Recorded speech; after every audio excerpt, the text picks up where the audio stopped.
So this is just a little message for the grown-ups at home. I'm going to post a few videos of books over the next few weeks that you can use at home. The idea is that I will just be simply holding the book and turning the pages for your child to read, just to give them a little break from Bug Club, which I know is great, but sometimes you can't beat an actual book right in front of you. So the most important thing to remember is that when we read in school, it is guided reading. We don't expect the children to know every single word that's on the page, not at all. We as grown-ups are there to help with some of the words that they're going to find a little bit tricky. But one of the most important things to remember is that their keywords that they learn at home already are so important. And those words will appear really frequently in these books. So before going and reading all the books, it's really important to make sure that you've had a wee look at your keywords with your children. And even if there's words there that they're struggling with, take a look at the book and see if you can find that tricky keyword in the book and maybe play some games. That's no problem. There will also be words in the book that obviously aren't their keywords. And you will notice that in all of their books, there's lots of pictures. So we encourage the children in school, before they get help from an adult or from me, to try and figure out the word for themselves. So if it's not a keyword, they may want to have a little look at the first sound. The first sound will help them massively if they know their sounds well. If that hasn't helped, if they know it's the b sound or the d sound or whatever it is, they can then have a look at the picture. And it's really important then that they're able to put both of those skills together. If after that they still haven't been able to figure out what the word is, don't be afraid. Give them a little bit of help. Tell them what the word is. But it's really important then when you've told them that word, that they reread the sentence and correct it with that word in it. And that will ensure that there's a bit of progression there, even though that they have asked for help. Another really important thing that we encourage them to do is to point to the words, especially in P1 and P2 when they're learning words, and that they're trying to understand that each time they say a word, it represents something new. So encourage them to use their magic finger, as we call it, or their pointer finger, to point to a new word. This will also ensure that they don't miss words out, or that they don't try and make up part of the story.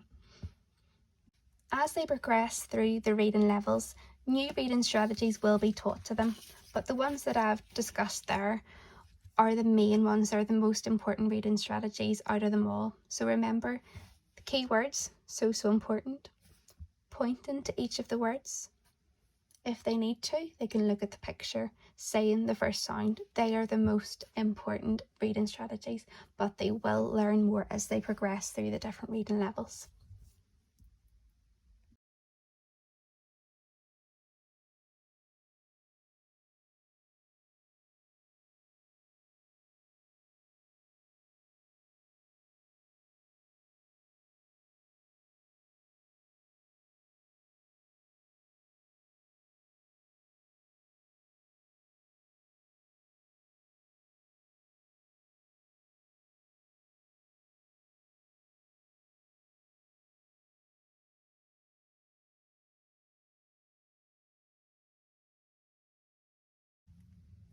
Hello boys and girls, there's going to be some books posted here for you to have a little read. You'll not have these at home most likely, so what I'm going to do is I'm going to post a little video so that you can read along with me. I know boys and girls, when we're in school we come across some words that are a little bit trickier. They're not our keywords and sometimes they can be a little bit tricky to work out. But I'm going to give you 2 strategies today for you to try your best to work out the word all by yourself. And boys and girls, don't worry, if you still don't get the word, you can ask an adult, that is no problem, but I'm going to help you and give you some ways that you might want to have a go at doing it by yourself first. So I'm going to give you a little example. In this book, we've got a sentence, and we probably know the first part of the sentence because we've got the word dad, got, ah. Now the last word might be a little bit more tricky for you. And this word, we're not too sure what it is.